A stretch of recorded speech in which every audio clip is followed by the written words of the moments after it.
le seul unique espoir de ta vie. Et si tu comptes sur lui seul, les gens courent ça et là, pensant que la solution est ailleurs. La solution ne se trouve pas ailleurs. C'est un semblant de solution. Mais la solution unique, j'appelle ça ultime solution, c'est en Jésus qu'on peut le trouver. Pourquoi? Parce qu'en lui, il y a l'assurance. En lui, il n'y a pas de perte. Quel que soit le temps, tu es assis, tu es tranquille et tu n'as pas peur de quelque chose.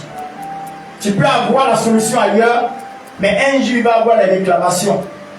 Ce que quelqu'un t'a donné, demain, il va te réclamer. Ce qu'un fétiche t'a donné, demain, il va réclamer. Ce qu'un marabout a fait par ses talismans, demain, ça va te réclamer. Ce qu'un ritualiste a fait, demain, ça va le réclamer. Quel que soit ce que tu peux trouver dans le monde, un jour, ces choses vont faire des réclamations. Pourquoi?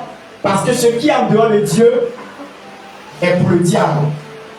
Et quand tu as eu quelque chose dans le monde, dis-toi qu'un jour le diable va réclamer parce que c'est lui qui t'a donné. On ne peut rien avoir, on ne peut rien avoir sans les deux entités.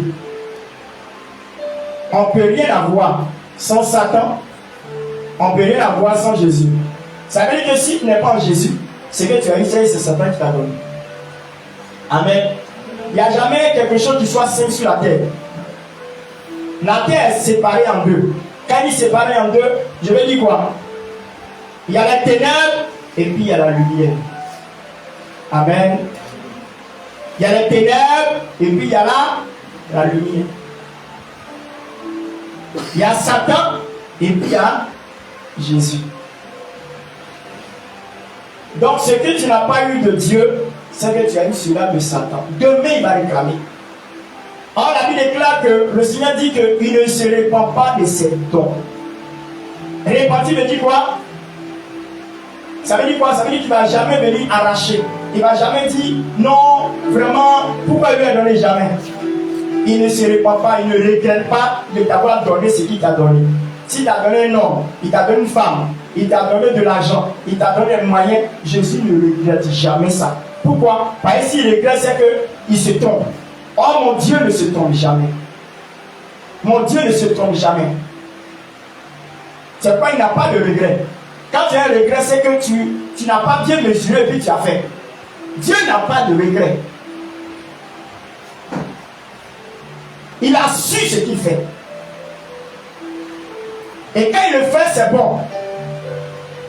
Dieu n'a jamais regretté d'avoir créé l'homme. Jamais.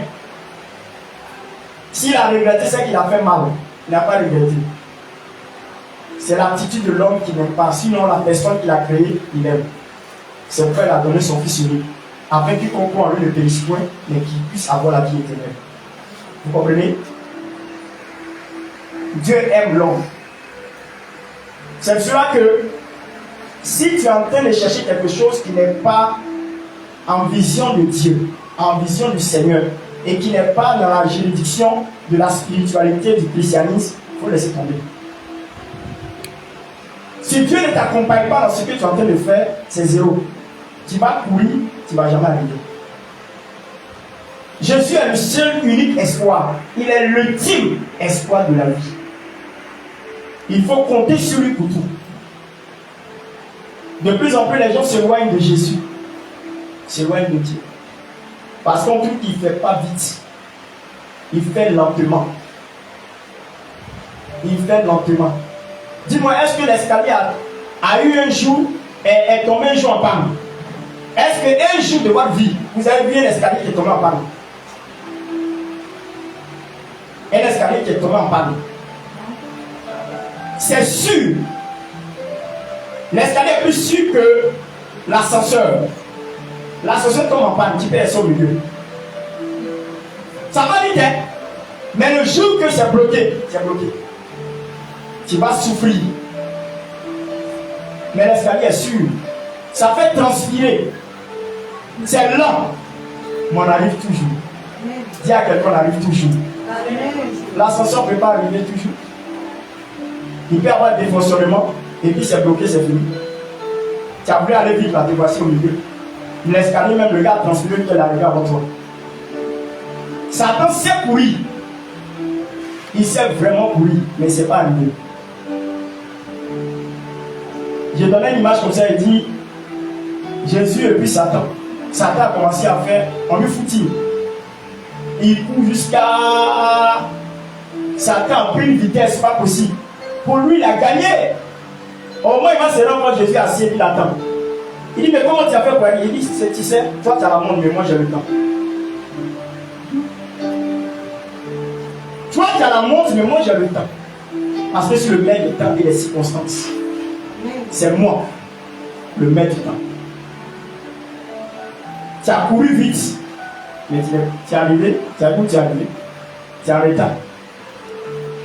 C'est pour dire que quelqu'un qui court sans Dieu, il court vite, mais il ne va jamais arriver. Soyez-en sûrs. Il ne va jamais arriver. Ne sois pas désespéré parce que ce que tu veux attend tellement que là, ça attend seulement. Tu te demandes, Seigneur, à quand ma victoire? Reste tranquille. Dieu se manifeste dans la patience. Dieu se glorifie dans la patience. Dieu n'est pas précipité. Il marche lentement, mais il arrive toujours. Et là, le monde, là, il peut finir ça tout de suite. Le monde, là, Dieu, le Seigneur peut finir ça tout de suite. Mais il a mis des temps. Il s'est fixé des temps, des périodes. C'est pas dit chaque chose à son temps.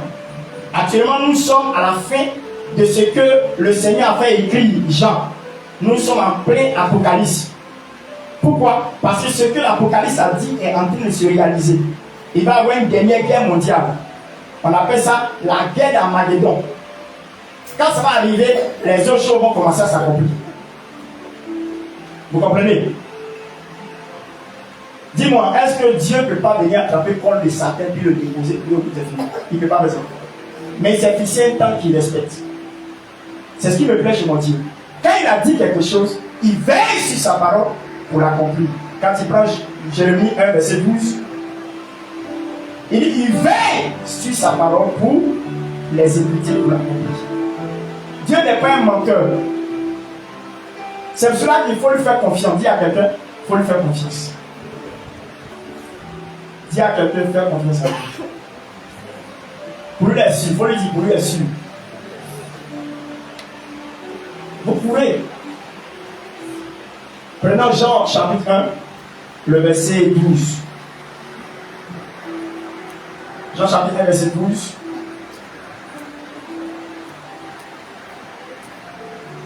Je vais lire. Jean chapitre 1, verset 12. Mais à tous ceux qui l'ont reçu, à ceux qui croient en son nom, elle les a donné le pouvoir de devenir enfants de Dieu, lesquels sont nés non du sang, ni de la volonté de la chair, ni de la volonté de l'homme, mais de Dieu. Mais à tous ceux qui l'ont reçu et qui croient en son nom, il les a donné le pouvoir, elle a donné le pouvoir de devenir enfants de Dieu, lesquels sont nés ni du sang, non du sang, ni de la volonté de la chair, ni de la volonté de l'homme, mais de Dieu. Amen. Dis à quelqu'un, tu peux devenir ce que Dieu veut que tu sois.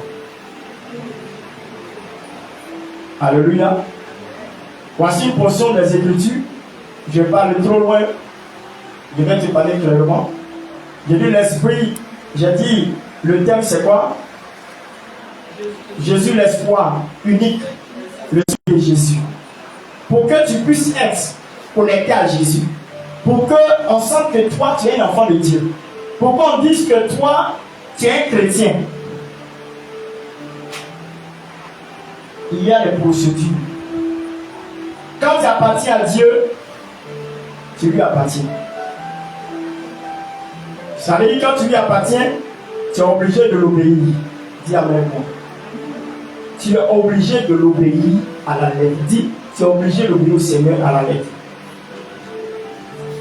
Dis, tu es obligé d'obéir au Seigneur à la lettre. Quand tu dis tu viens de Dieu, et si tu viens de Dieu, c'est lui qui est ton Père, et toi tu es son enfant, donc tu dois l'obéir automatiquement. Pourquoi? Parce que tu dis, que tu demandes de Dieu. Et dans ce texte, on peut parler de la nouvelle naissance. On peut parler d'une personne. Pour qu'il soit enfant de Dieu, il y a des procédures pour devenir enfant de Dieu. Et quand tu es enfant de Dieu, Dieu te donne un pouvoir de devenir.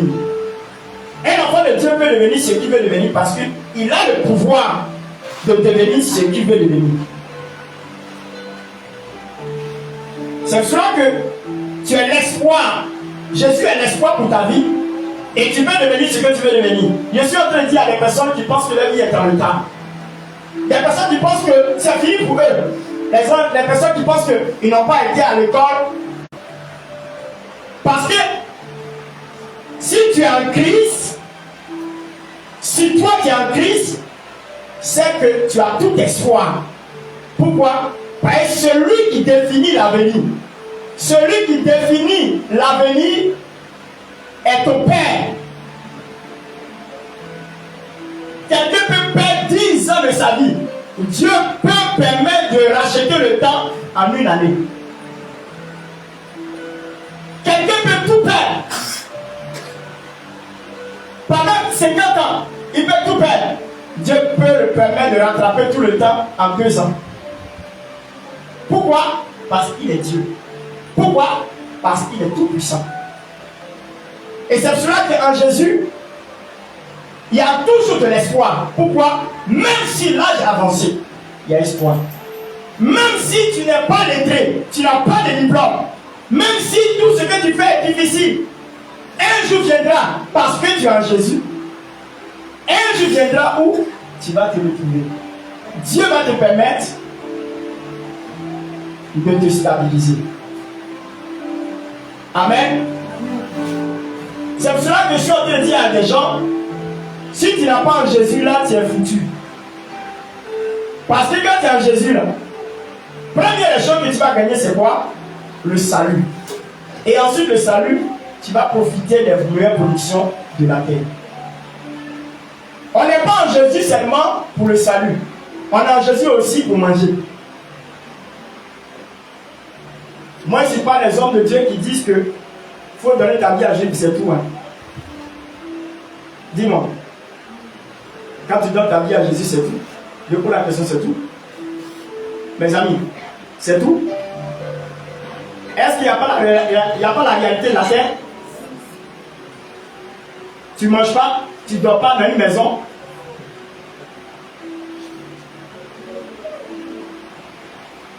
J'ai vu de suite, le Seigneur m'a montré dans. Waouh! Waouh! Je vais voir quelque chose. Waouh! Waouh! Waouh! Pendant que je suis en train de